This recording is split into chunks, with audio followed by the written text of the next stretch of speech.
tell yourself and all our friends I was wrong and you were right. But your sins that happened in the dark will come out in the light. I'm not gonna waste my breath, I won't put up a fight. 'Cause the days are gonna whisper and the months are gonna talk until the years shall out the truth.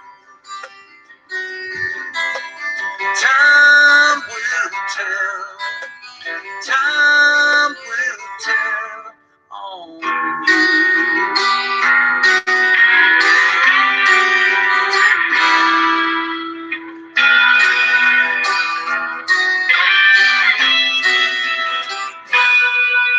When a train whistles far away, and when the cold wind blows, when the lightning in your eyes reveals the darkness in your soul, the world will be reminded of what it already knows. 'Cause the days are gonna whisper and the months are gonna talk until the years shall out the truth. Time will tell, time will tell on you.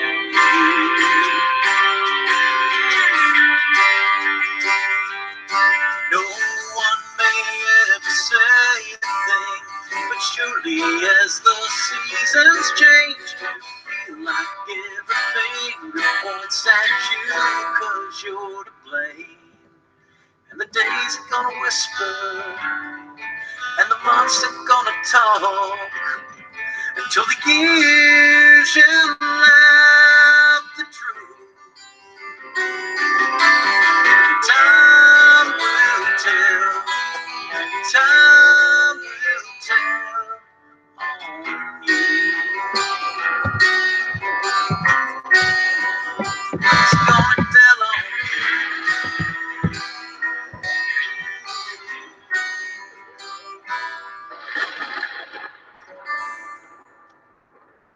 Hey guys, hey, hold on, let me get my headset on for you. I thought we'd tweet that real quick to everybody. So, okay guys. All right, so let's go ahead. We'll close that tweet. You'll be able to see that online. And it says Rubberducky channel going live with the second part of the attachments and exhibits of the state's reply, Denial of Retrial. Thank you so much for caring to share, Jax. So that's Jax of Ma'am Gossip and Stephen Avery Innocent. Okay, guys, let's go ahead and get off Immiger and head back over. So did that work for everybody? Hello again. Hello again. Thank you for coming back. This is the first time ever I've done back-to-back, but we were halfway through the document. I felt like everybody needed a chance to just kind of catch their breath. Wonderful. I'm so happy to hear that, Jeannie. All right. Hi, Holy Moly. Hi, Lyra, Bruce, Crockett. Okay, guys. What we're going to do here is, did everybody get that? Be able to hear the music, and we've got a voice going. Can I get a voice check? 1, 2, 3, voice check. Once we get a voice check, then we'll continue with the visuals, and we'll go. Yes, we are back. Hi. Yeah, me too. Can I get a yes for hearing me, please? A voice check. 1, 2, 3. 1, 2, 3. Yes. Thank you. Very good. All right. So with that, let's go ahead and chime back over. Now, what you can do, for those of you that are joining us, maybe miss the first half, you will be able to watch the first half of the series here, because we did download it for you, or upload it, I should say. But you can do Rubberducky StephenAveryFiles.com. And what this is going to do is it's going to bring you to our homepage. And you can choose, in this situation, you will want to choose the documents and go through there. And that will take you right to a document that we've got, which is the attachments and exhibits that were made public yesterday on the, well, they weren't made public. You actually had to pay for these. And Jax of Gossip, Ma'am Gossip, did pay for these, and she dropped them by today for us. So we're very grateful for that. Otherwise, if she hasn't shared it, which I know she has shared it as well as you can find the link we will be putting in the description.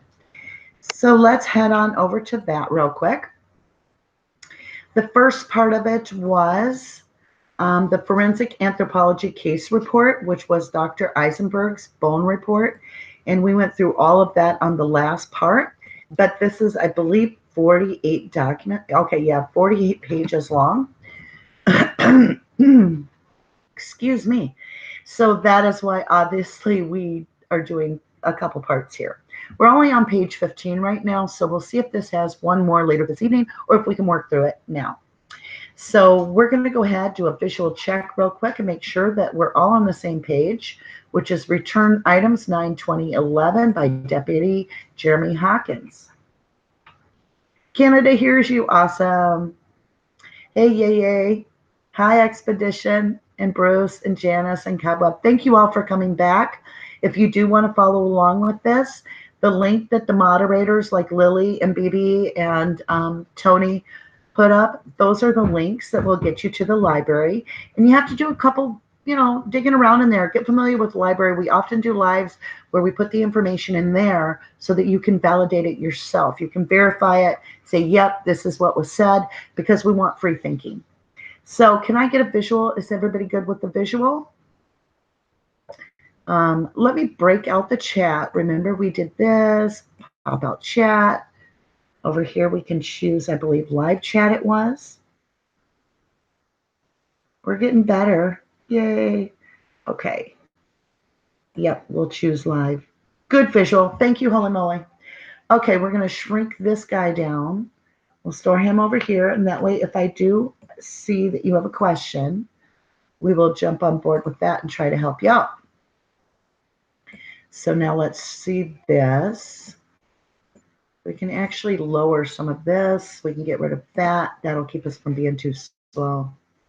Line this window up. All right. So what I wanted to do, we're going to blow this up so that we can get a better look, because I'm down to about 67%. We'll go to about 125. Perfect. Sound and visual is good. Thank you, Lily. All right, guys. So we're going to jump ahead. We are going to start out. Let's see, what page are we on? Page 15, which happens to be an exhibit that they've attached, which is a report. And it's a 9/2011 where they have noted that they're giving away the bones. So this is the one where I want all those that are interested in property tags to pay close attention. You have seen this form before, I'm sure, if you're into the bones or the barrels. Like moving on, she's one of our researchers too. She researches for a lot of different people, and she shares her knowledge with everyone freely. So bless her, because that's what it's all about. You can see all these property tags. And right here on ledger number 05-208, property tag 8675, it says the human bones were separated from the rest of the contents and photographed. So that's a big deal, because they obviously know at this point which ones are human and which ones are not, or they wouldn't be able to separate them. Whoops. Oh, my dog just squealed and ran away and scared the heck out of me. I was sitting by her and petting her, and I must have done something. Okay. Then it goes on to how the ledger affects these tags and how they relate if they're suspect human bones. So this is something you can dig into. And I just wanted to touch base on that they have sorted the bones, and we covered that in the last update. So this here is by James Kirby, and he is going through and paying for getting this 1,114 page document. And so that's what we're kind of ciphering through here. We'll scroll down. We're looking for page 38, you guys. So we're on 30. What this is this is where we start. Wait a minute. I think it is a little higher. I don't want to jump ahead too quick. Right, we want to back up a little bit. Okay, so I should have just went to the next page. Let's see what page 29 go to. All right, report of examination. This is the FBI laboratory. So those of you that often, suggest why isn't the FBI helping at this point? We do have FBI involvement in a lot of the testing, believe it or not, as well as collecting evidence. They were noted. And this is titled Stephen Avery, Teresa Halbach, Victim Deceased, Domestic Police Cooperation. Date specimens received. Note this date. There are 3 dates that they received bones, not just one. So on November 8th, 2006, November 14th, 2006, and December 27th, 2006. The following items were submitted under cover of communication date November 2nd, 2006, assigned laboratory number. You know, doesn't it seem like a long time to wait till 2006 when this happened in 2005? It's almost a year. But let's go with this. We have Q11, Q12, Q13, Q14, and Q14.8. So this is through 14.8. I am wondering if they know that these are all relative bones, where they would be all from one area. The following items were submitted under cover of communication dated December 19th. And then we have Q15 through Q45. And that was 31 bone fragments and 1 B7. So instead of BZ, we have B7. Due to the condition of the submitted Q11, Q12, 13, 14 through 14.8, 15 through 45 bone fragments, no mitochondrial DNA examinations were conducted. So that was Leslie McCurdy that had analyzed that and came to the conclusions that the bones were too deteriorated from the fire. Then the state has attached the Rapid DNA Act of 2017. And for lack of better words, this is a lot of just an outline of the project itself that they have grabbed for benefit of backing up their statements. So this is the background and need for legislation. And they have highlighted their section. And their section, we're going to read it in context and see what it really says. Because there is information here that the state did not really want us to pay attention to. So the background and need for legislation. The DNA Identification Act of 1994 established federal DNA labs and authorized a Federal Bureau of Investigation to begin compiling DNA information into a central database. This database is known as the National DNA Index System, the NDIS, and the system for, okay, Gretchen? She's acting goofy when I get on live. It's like she's fine when I'm not on live. Live, she gets weird. Okay, so in 1994 Act allowed DNA testing to be done by accredited state labs, with results from state labs being uploaded to CODIS. So right there, that we've already got accredited state labs. Zellner is not wanting to necessarily do this on a third-party level.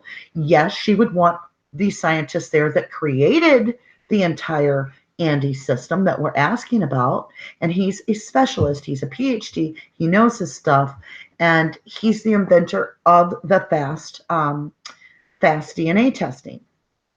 Now, why couldn't we just use one of these accredited state labs? Let's continue. DNA technology has advanced a great deal in the years since the 1994 Act. Whereas it once took 2 days or a week, DNA testing can now be completed in a matter of hours. They don't talk about that. No, they want to talk about languishing in the courts. Okay. There is currently technology known as rapid DNA technology that allows for DNA testing and identification on a small copier-sized machine. A DNA sample, oftentimes a cheek swab, now it says oftentimes, which means other times it's not a cheek swab, is taken, placed into a cartridge that slides into the rapid DNA machine, and reports back the DNA profile in approximately 90 minutes. The FBI, working with the forensic community, right there, forensic, community is hopeful that the technology can be used in booking stations to help identify suspects in the same way as fingerprint is currently used. At present, rapid DNA technology can only be used for identification purposes, not crime scene analysis. However, we're going to keep reading because there's a loophole, folks. There's a reason why they didn't bring up all of this. They just attached it. Unfortunately, the 1994 Act creating CODIS does not allow for the use of this technology since only state labs are allowed access to CODIS. Currently, booking stations have to send their DNA samples off to state labs and wait weeks for results. This has created a backlog that impacts all criminal investigations using forensics, not just forensics used for identification purposes.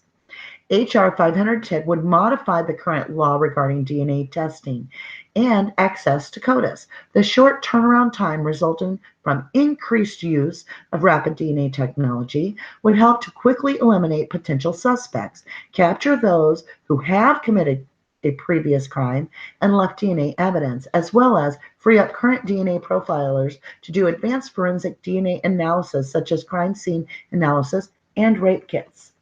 So there was a hearing, and it goes on to explain that. But we're going to continue here. It talked about the votes, the oversight findings, new budget authorities, Congress budget. So they're working on getting this in.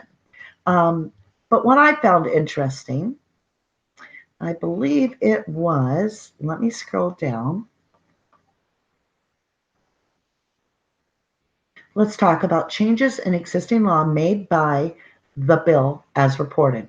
In compliance with Clause 3E, the Rule 13 of the Rules of the House of Representatives, changes in existing law made by the bill as reported are shown as follows.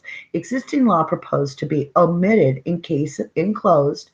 In black brackets, new matter is presented in italicized. An existing law in which no change is proposed is shown in Roman. So this law is ongoing. So what we went with what the state highlighted doesn't mean that's the end of it. See, it's been updated some, and there are some exceptions, and we want to get to those. So we're going to keep scrolling. I should have highlighted it for you. I'm just kind of wanting to go over this. You do have this in the library, and yes, here we go. I believe we've got it. DNA identification. Now remember, we're doing an identification. We're not asking to do a blood drop off here to see if it matches the blood drop that's on the knife. And so we've got a lot of different parts. We're not wanting to go out into the field, in the dirt pile or the quarry and take this machine with us. We want the guy that is actually responsible for inventing the actual Andy system approved by the FBI for DNA testing, the actual expert to do this in a accredited lab. So this is where we run into this. Publication of quality assurance and proficiency testing standards. Not later than 100 days after the date of the enactment of this act, the director of the Federal Bureau of Investigation shall appoint an advisory board on DNA quality assurance methods from among nominations proposed by the head of the National Academy of Sciences and professional societies of crime laboratory officials. The advisory board shall include as member scientists from the state, local, and private forensic laboratories, molecular geneticists, and population geneticists not affiliated with the forensic laboratory, and a representative from the National Institute of Standard and Technology. So as you can see, they're gaining boards. They're getting people to pay attention. So let's continue. This goes on into the instruments and how it can be used. Criminal justice agencies using rapid DNA instruments approved by the director of the Federal Bureau of Investigation in compliance with the standards and procedures issued by the director under section. Criminal justice agencies. That's what we're saying. Why would they want, to approve some guy out in the field that has no DNA experience? He's just a police officer to be able to grab the sample out in the field and not allow an actual scientist in an accredited lab. That would make no sense. And so, of course, they have made a subsection. And in that subsection, we find the loophole. All right.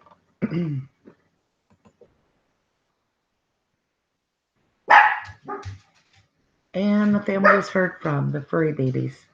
Um, I read it right in here, you guys, because I did it in that half-hour thing. So we're just going to jump in here. It talks about, of course, the buccal swab that does work. It's a very highly concentrated form of DNA, and of course it works. And for all crime scene samples must be processed by an accredited. Okay, this is the one. We're going to jump up here. The use of the term reference sample buccal, quote, cheek swab is international. Okay, let's make it a little bigger. The FBI's current development and validation efforts have been focused on the DNA samples obtained from known individuals, persons under arrest, because known reference samples are taken directly from the individual that contain sufficient amounts of DNA. And there are no mixed DNA profiles that would require scientists to interpret them. For purpose, for purpose, blah, blah, blah, for purposes of uploading or searching CODIS, rapid DNA systems are not authorized for use on crime scene samples. Now, we're not wanting to do that. We're not wanting to upload it into the CODIS. See, we're wanting to just compare if this is this person's bones. A crime scene samples must be, here's the key, you guys, right here. This is so important. Let's see if I can get it to highlight for us.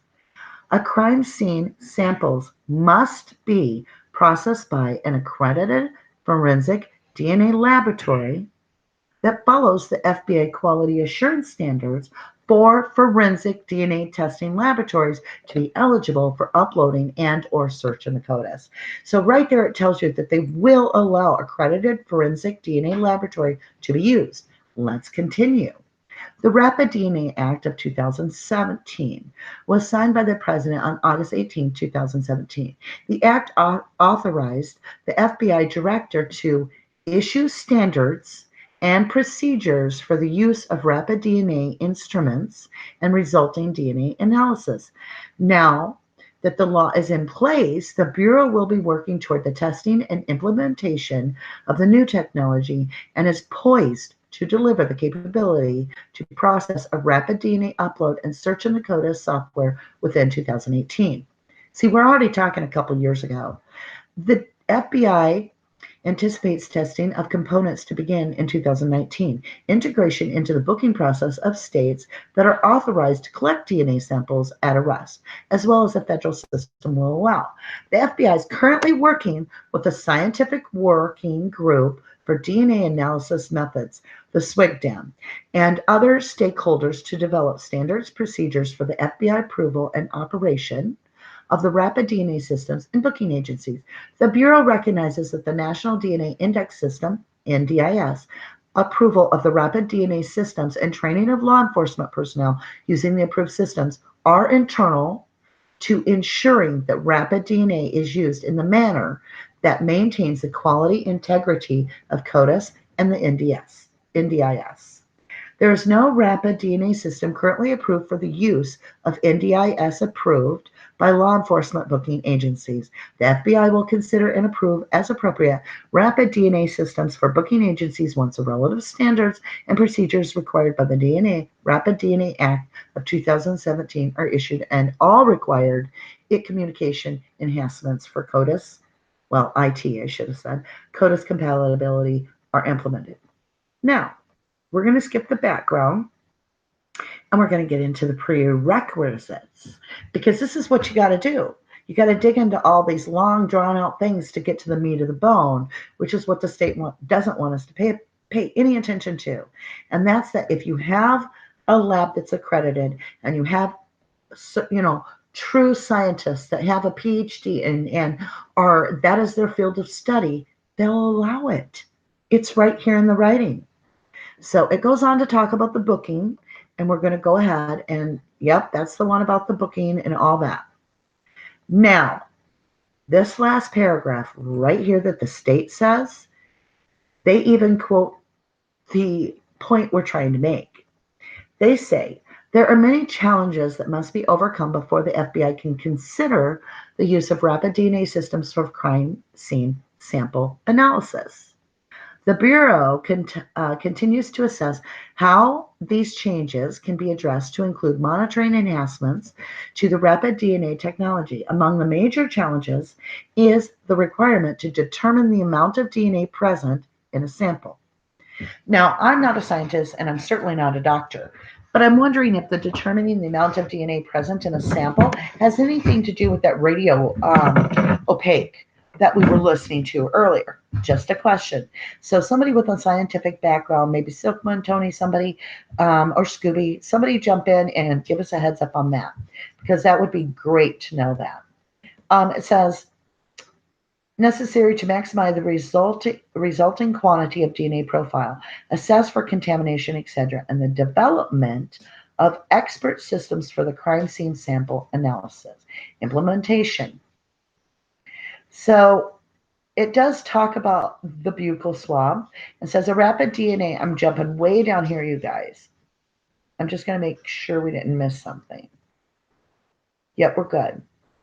So it says a rapid DNA system validation study must be submitted to the FBI by an NDIS participating laboratory for NDIS approval in order to upload DNA profiles generated from the rapid DNA system to NDIS. So what I'm basically saying here, and this report is saying, is that whatever lab we would want to use needs to get on this and they need to apply to see if they are valid and if they can be approved for this if they are not already, because then we can go ahead, we'll have the accredited place. But I don't think it matters where the bones are tested. They could be tested wherever an accredited system is. I would think, just personally, without anybody telling me, just my humble guess, is that you could use it even out of state if it's testing the bones. It goes on to talk about the type of sample eligible for upload and searching, and it's known as a buccal DNA swab. It talks about the equipment, trained law enforcement personnel, and this is all on the field. Standards, procedures are all in progress back in 2017 when this document was written. It talks about the rapid or AEF, and it gives you actually some sites you can visit to understand more. And it talks about approved rapid DNA systems, and at this time, none. So you look over, and now we have approval. And this is that Andy 6C rapid DNA system for accredited laboratory use. So we have an updated version right there in 2018. It's now been approved for DNA system for accredited laboratory use. So even though the state is trying to say you can only use it in the field and it has to be a police officer, right here, you're reading it, that the Andy system right here for rapid DNA system is effective June 1st, 2018. Accredited DNA laboratory use. DNA profiles generated by an NDIS approved rapid DNA system performing rapid DNA analysis in a NDIS participating laboratory are eligible for upload and or search in NDIS. NDIS participating laboratories seeking approval of a rapid DNA system should contact the NDIS custodian early in the validation process to discuss the approval criteria and process. Stop right there. So it's not impossible. We simply have some steps to take. Okay.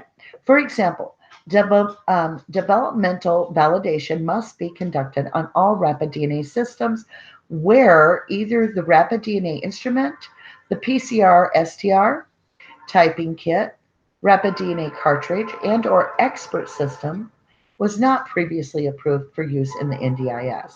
Once the NDIS is approved, the rapid DNA system cannot have changes or modifications to the following: rapid DNA instrument, the chemistries or concentrations of the PCR strand or STR typing kit, rapid DNA cartridges, or settling of the experiment system.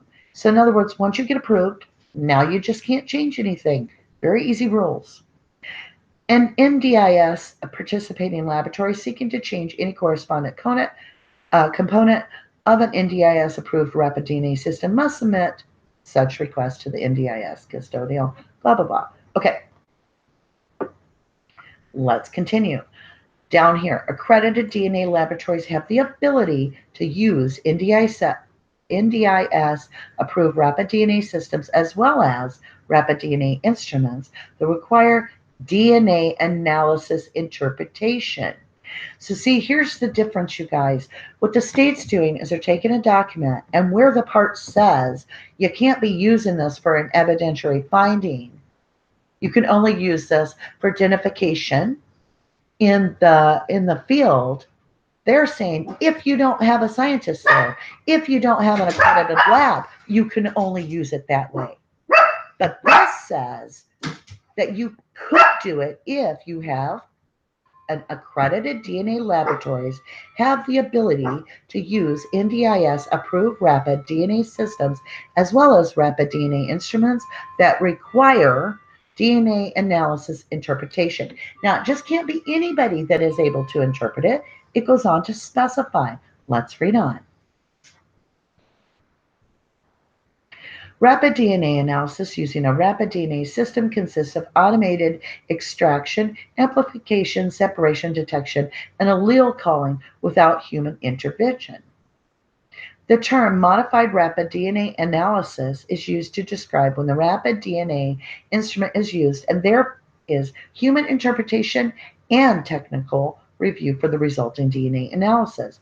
An accredited forensic DNA laboratory has used a rapid DNA instrument to perform modified rapid DNA analysis on known reference samples in accordance with the quality assurance requirements, and resulting DNA analysis have been uploaded to NDIS. So it has already occurred. Additionally, an NDIS participating laboratory may upload authorized known or reference DNA profiles developed with a rapid DNA instrument performing modified rapid DNA analysis to NDIS if the QAS requirements described in the table below are satisfied. If using an NDIS approved PCR STR, which is DNA testing, typing test kit with the same chemistries and concentrations, and all requirements in the table below have been satisfied by the NDIS participating laboratory. The rapid DNA instrument does not require NDIS approval to be used to perform modified rapid DNA analysis. NDIS participating laboratories using a rapid DNA instrument and system must be in compliance with the following quality assurance requirements. Here we go. The FBI Director's Quality Assurance Standard for DNA Database Basing Laboratories and the addendum to the Quality Assurance Standards of DNA Database Laboratories performing rapid DNA analysis and modified rapid DNA analysis used for rapid DNA instruments. DNA. So, now, Braun, you're saying that in your reading, the only legal and or crime-related applications are pre-conviction, and that may be true. But at some point, there had to be the first pre-conviction one run as well. And what we're saying is, why in the world would time matter? The bones were used to put these people behind bars. We do not have an idea who the bones belong to. All we have to go on is the fact that they've given these bones to the Hawbox, to the family, which implies they just gave them their daughter's bones. And it's now come to light through a civilian document given to the defense. And that document given to the defense from a civilian standpoint is the problem. And here's why. Because it had been left out of the 1,114 or 17 page document in the Casio. But even worse yet, that the state did not address, that they forgot a big part of, is they were never to have given up any part of the biological evidence. They were required by law to retain it without written signature, giving them permission from the defense, from the actual people that are incarcerated. And we have affidavits from the previous lawyer as well as the current lawyer, defense attorneys, stating they've never, and neither has Stephen, and neither has Brendan, ever signed one document. So the state can't walk away from that. They can never walk away from that because they did not ask permission. That is a violation of his human rights. And that's where we get into, let's see, I took a few notes. I want to go over those before we continue. Let's see, Angie didn't answer the request. The state did. We don't know if she has asked for this filing to be done or if they just took it upon themselves. Um, let's see. The state avoids merit of the case. I picked that up from Eric Cozy's channel, listening to Travis because he's brilliant as a lawyer. So kudos and hats off to you, Travis, for bringing that up. I do take notes because I am not a lawyer, and nor am I even close to a lawyer. I'm a housewife, so the state avoid merit of the case. Let's see. The 976.04 motion limited to just jurisdiction and constitutional. Well, don't you think suppression of the evidence is a constitutional violation? We had no idea that there was discs until Zellner learns that we have hidden discs that would have knocked the star witness right out of the box. That's suppressed evidence, and that is a constitutional violation. So, yeah, the 976.04 motion is limited to jurisdictional and constitutional violations, but that's what we have. So, again, the state's not doing anything but blowing smoke. Um, let's see, Kathleen won, and then it was sent back. It was denied, and then the appeal set it back for a limited issue. I took a note from Travis there. And the state didn't ask permission when they decided to hand out the bones. So, yeah, we're all on the same page here. It doesn't matter, we're all one group. We all support each other, and we all support Brendan and Stephen in this case. And the state is actually blowing smoke. They're quoting little tiny parts of these documents. They're attaching the whole document, but they're not releasing it. No, Jax had to go pay cash. And I'm not talking a little bit of cash. It's significant. Could have bought her groceries for the week. She had to pay for this document. She gets it. What does she do? She shares it with the world. Here you go. Why? Because we're all on the same page trying to get these guys home. And you can go to the library, you guys, grab these documents. It's alarming. It's just alarming that the state is trying to smoke and mirrors this. But we don't have sheeple. We have armchair sleuths. We're brilliant. Every one of you are brilliant. And this is proving right here when you get onto the scientific working group on the DNA analysis methods, position statement on rapid DNA analysis. Now take a note. Yes, they reference the material. They pull out what is out of context that works for them. So rather than read this one little tiny statement right here that they highlighted, let's read the whole thing. Let's read this. So this comes right from the Swigum dam that they're talking about, SWG dam, okay? Rapid DNA or rapid DNA analysis describes a full automated, hands-free process of developing a CODIS DNA profile from a reference sample buccal swab without human intervention or interpretation in less than 2 hours. Currently available rapid DNA instruments. I need a drink. We'll do that real quick. A little sweet tea. Sweet tea for a Southern Belle. Okay. Instruments were specifically developed for reference sample buccal swabs taken from persons during booking process. Reference sample buccal swabs contained high quality single source DNA, which makes them ideal for this applications. The profiles generated from these samples can be interpreted by an onboard expert system as opposed to a qualified DNA analysis, making the process fully animated. So what they took is the part about the fully automated. Now, the Andy system does work when you need an expert as well. Rapid DNA technology is not currently suitable for crime scene samples as it can present many challenges. Exactly, because you may not have the expert on hand to interpret it. So that's why there's always a second part. Crime scene samples are often irreplaceable, and rapid DNA instruments consume the entire sample. Crime scene samples often have low amounts of DNA present, contain DNA from more than one person mixtures, and may have damaged or degraded DNA. Therefore, or thereby, see, this is what you need to listen to, thereby necessitating, in other words, requiring that those DNA results are evaluated by a trained forensic DNA analysis. So we need to have somebody qualified to read the result they're seeing. Who do we have? Dr. Selden. Who is Dr. Selden? He's the one that created the Andy system that we're asking to use. How ironic. It can't get any better than that expert, you guys. So this is the weakest I've ever heard the state speak. Let's continue. Many software tools exist to aid in the interpretation of the DNA mixtures. Now hold on, let's stop right there. Many software tools exist to aid in the interpretation of the DNA mixtures.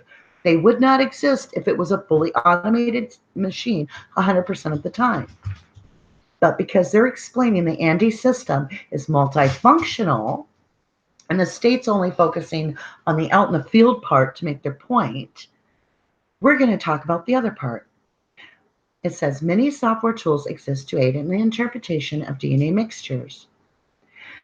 But all these require a trained forensic DNA analyst to interpret and make decisions based on the data before moving forward.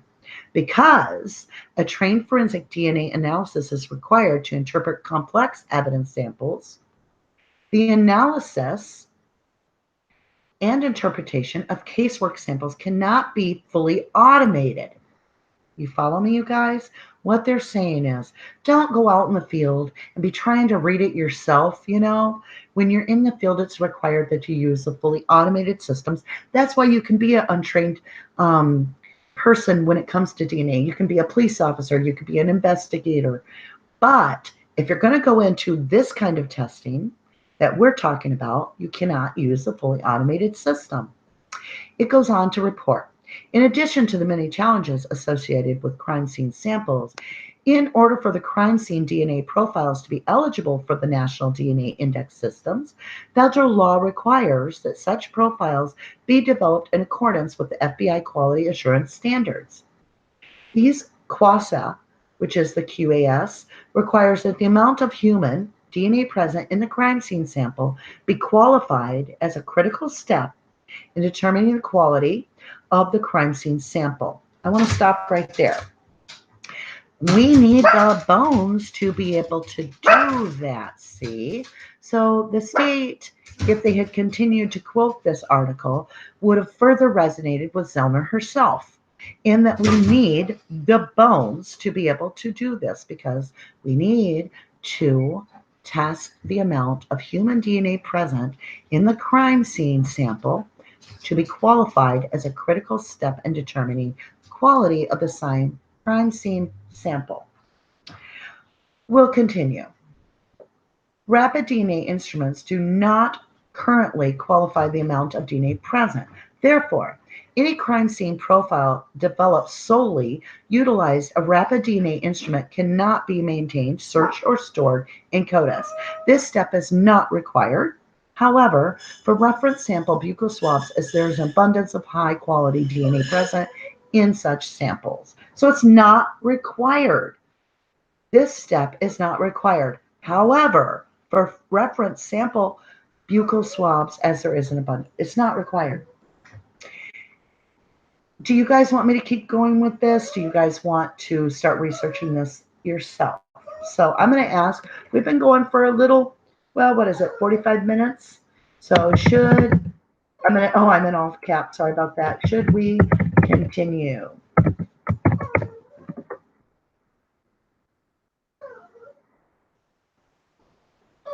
Okay, we've got one yes and one person counts for 1,000,000 to me, and so I'm happy to continue. I do appreciate all of you joining us. Please give high five to Jax for sharing such an incredible document. Okay. The difference between known reference samples and crime scene samples is not new. During its deliberations in the late 1990s, the Federal DNA Advisory Board recognized that distinctions were warranted between these two types of samples in their determination to recommend two sets of quality assurance standards to the FBI director. Right there, you guys. This is where we're trying to make our point. You see these two types of samples, and then look up here, reference samples and crime scene samples. So we have two different, if you work in an eggplant factory or a food factory or anything to deal with chemicals, you probably have an SOP system, standing operating procedures. You also are going to have a QAS, which is your quality assurance standards. Obviously, the state only wanted to talk about one set because in the event that you're out in the field, this is that set. However, if you are actually wanting to test the bones themselves, here's the other set. So let's do this. Is Gretchen needing out, sweetheart? Can you get her out of the kennel? Let her come snuggle me so I can do this live. Sorry, you guys. I have a normal life just like you guys do. I'm in a sweater and my slippers, so forgive me. All right, let's continue. The introduction to the original convicted offender DNA databasing, QAS explained it as follows. Forensic DNA identification analysis currently involves forensic casework and convicted offender analysis. Let's repeat that. Forensic DNA identification analysis currently involves forensic casework and convicted offender analysis. These complementary functions demand adherence to the highest analytical standards possible to protect both public safety and individual rights. Separate standards have been drafted for laboratories performing these functions. This separation is an acknowledgement of the differences in the nature and type of the sample. The typical sample quantity and potential for reanalysis and specification or specialization that may exist in the laboratory. Standards for convicted offender laboratories in some instances are less stringent than those performing forensic casework analysis, but in no case should the two documents be interpreted as conflicting. And that's what the state is doing. Do you guys see this right here? But in no case should the two documents be interpreted as conflicting. So we don't have conflicting problems here. That's what the state's trying to get you guys to believe. And it's false because of the fact that it's being taken out of context. Yes, they attached the real documents for their filing. However, they didn't release all the documents. They only released the part they wanted. They gave a quote, what it was from, but they didn't attach the article for the public. Jax is protecting the public by getting these documents, giving them to everybody. Just here they are, everybody, read them. So these are in the library, and I encourage any armchair sleuth, any researcher, any RD researcher, get your hands on these, you guys. Start looking up property tags, dig in. All right, so we're going to continue here. It is important to note that while federal lawmakers see the advances of rapid DNA technology as a positive note for the community, they also agree that rapid DNA analysis should only be performed on reference sample buccal swabs as it is explained in House Report HR 510. Specifically, the report states DNA technology has advanced a great deal in the years since 1994 Act. Whereas it once took days or weeks, the DNA testing can now be completed in a matter of hours. So what they're saying is it's not required to be a buccal swab. It's just highly, highly suggested because if you're really doing this on the fly, you can grab that swab without doing anything major other than swabbing the cheek, grabbing that spit, putting it in the system, a non-human interactive system. You're putting it in the cassette, slide it in, and it's automated. However, we have the second SOP or the QAS system, which sets the standards. We simply need an accredited lab, which obviously we do. The state labs are already accredited for NDIS. We had 14 or 15, I think it was 12 or 14 NDIS stations when we got cited in 2006 in Wisconsin at our main state crime lab in 2006. Same time they were processing the Avery and Teresa Halbach evidence, our lab got cited for not even regulating the NDIS stations. Now look how regulated they are in this document. So, there's a lot of problems. There was also notes made about people that were working at the lab that were DNA forensic lab technicians that were removing fingerprints and taking them to their home. They also got cited because of the fact that somebody falsified that they had done a fingerprint test, fabricated test results, which was what somebody was being criminally processed on, an innocent person that had nothing to do with it.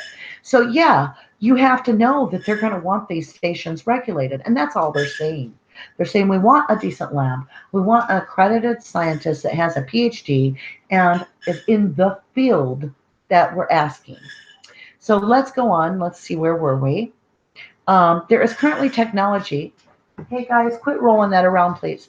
There is currently technology known as rapid DNA technology that allows for DNA test identification on small copier size machine. I believe we read this. It's just a rehashment of that. So let's go ahead and skip down.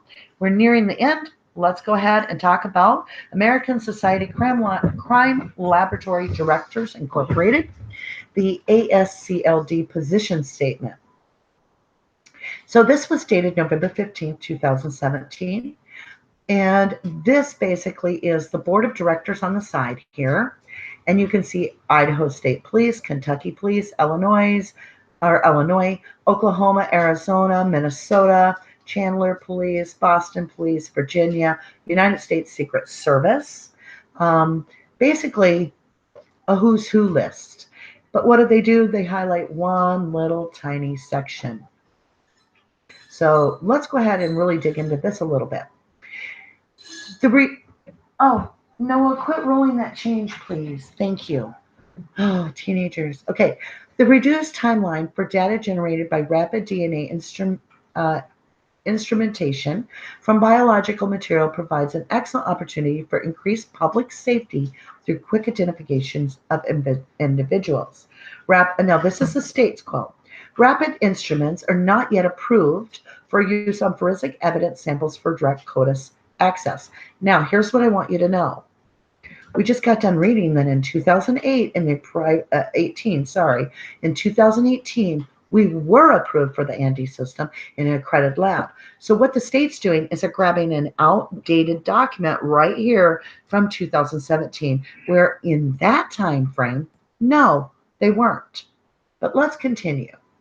Data from single source reference samples has demonstrated to be reliable. Therefore, at this time, ASCLD supports a position for database inclusion of single source known reference profiles only. Well, guess what? This is a single source. It's a bone. It's not mixed DNA, so it's a single source. So again, they are blowing smoke. All right. The ASCLD supports a position for continued database inclusion of crime scene samples after expert review. So what do we need, you guys? Expert. What do we have? Dr. Selden.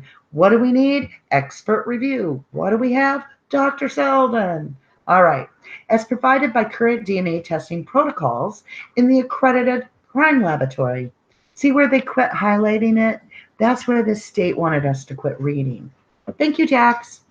We recommended the forensic science service provider determine whether it is appropriate to use rapid DNA technology for investigative lead on crime scene DNA samples as long as, key, there is sufficient sample to ensure the ability to test the samples in an accredited laboratory using infrastructure to access CODIS and to provide expert review, quality control measures, and, what the heck? The word testimony. So, what is the state talking about? How silly are they being? Zellner covered every base there was, and they take out one little statement where it's just that little tiny part of an entire document. And they're like, this is completely out of context, but maybe we can sell it. Kind of like, Kratz, where he was like, there's nothing to see here. Move along with the bones. We're not even going to spend 20 seconds on them. Just don't look. Don't look. They're not important. Yeah, but they came from the quarry. They came from Randit Quarry. And they've got hack marks on them with a bone saw. And we believe they're Teresa Halbach, and why wouldn't we? They were given back to the family.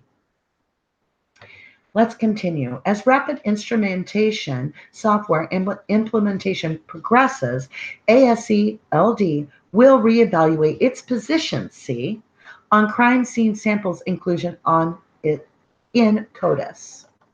And they go ahead and they cite their sources, including FBI rapid DNA. So you guys have some wonderful sites you can look up here on biometric analysis, the CODIS, and the rapid DNA. There's also an executive summary you can look up. There's the position that Swigham's taken. This is this report, actually. And there's other reports that you can follow up on. And then we go into the NDAA positive statement on use of rapid DNA technology. And again, out of all this text, what does the state take? One little part. One little part. I need to go brush my teeth. I've said Kratz's name like 4 times today. I can feel the grit on my teeth, you guys. Okay. The National District Attorneys Association, NDAA, supported passage of the Rapid DNA Act of 2017 and continues to support the scientifically responsible use of rapid DNA technology to investigate crimes, prosecute the guilty, and exonerate the innocents. Ooh, tweetable moment, you guys. Let's grab it. Because everybody said, well, what if that's just pre-trial? Nope, exoneration of the innocent. So what we're going to do is we're going to throw it in the bone docs because that's what we're talking about. And let's say, how did they word that, you guys? This will be our tweet tonight. Exonerate the innocent. And that's the let's get the caps on. NDAA supports exonerating the innocent. We'll put innocent. There we go. We've got it saved. And I will retweet that later today. And you can find that yourself if you want to do your own little tweet. You can use anything you want out of the library. We give you 100% permission. Okay. So you guys, we're nearing the end here. Rather than beating a dead horse, they go through and they say a lot of information here that you can definitely dig into. I encourage you to go to Stephen Avery, or actually it'd be the Rubberducky Stephen Avery Files.com library. And this document ends with this statement, and I wanted you to read this with me. To be the voice of America's prosecutors and to support their efforts to protect the rights and safety of the people. Manitowoc, are you listening? State of Wisconsin, wake up, Wisconsin. Did you read the end of your own document here that you've attached, your document that you found? You left the words that you are to protect the rights of the people. Guess what? Stephen Avery and Brendan Dassey have rights. Support their effort, please. All right, you guys. We want to thank Jax from the bottom of our hearts for being so kind and bringing public awareness to the supporters. We want to thank our over 3,000 supporters. Like I said, we don't have subscribers. We have supporters. We don't make crap off this channel. That's the truth. And I'll tell you why. Every time I do a live, somebody comes along and red flags it and says inappropriate content, and it goes into review for over a week. So there's nothing being made here, you guys. This is just simply our love and support, and we appreciate that from the bottom of the heart. And we want to thank each of you supporters in Armchair Sleuths. All this information and this wonderful day has been provided by Jax. So go to the library, dig in, enjoy, make it well known. And I again ask for the next 24 hours, if everybody could tweet, stand up for Brendan Dassey and Stephen Avery, those that are wrong and others that are wrongfully convicted. Thank you so much. And if you want to join our live chat, we're going to be leaving here on Discord, and it's going to be a Q&A. You can either join the chat itself on voice, or you can stay in the text part. We do cover both, and we can see the text while we're on voice. So we can read your questions if you're voice shy, and you can just listen to the answers. But we encourage you to come for the question and answer. And with that, you guys, it's the finale of the day, and I want to say thank you so much to everybody I want to thank you, Eric Cozy, for joining me. Everybody, make sure you hit up that channel. He has some amazing lawyers. He has a lot of people like Tracy and a lot of people that get on there like Scooby, as well as I want to even give out a shout out to Perplex because she actually does bring a lot of attention to this case. I disagree with some of her methods, but I totally respect the fact that she supports the the innocence and fighting for those wrongfully convicted. I absolutely adore Millbilly. He works really hard. Shout out to Seven Pairs of Panties, to Manitowoc, TikTok Manitowoc, Scooby, anybody that is, Facebook, Twitter, anybody that's keeping the name alive in this case, because public awareness is the key, you guys. So let's stay together and stand as one unit. And with that, much love to everybody I named, as well as the number one is the supporters for Stephen and Brendan. Number one. Thank you guys from the bottom of our hearts. And here we go. If you didn't do the crime, you sure the heck should not sit the time. I love you guys. Much love, everybody. All right. Take care. Bye for now.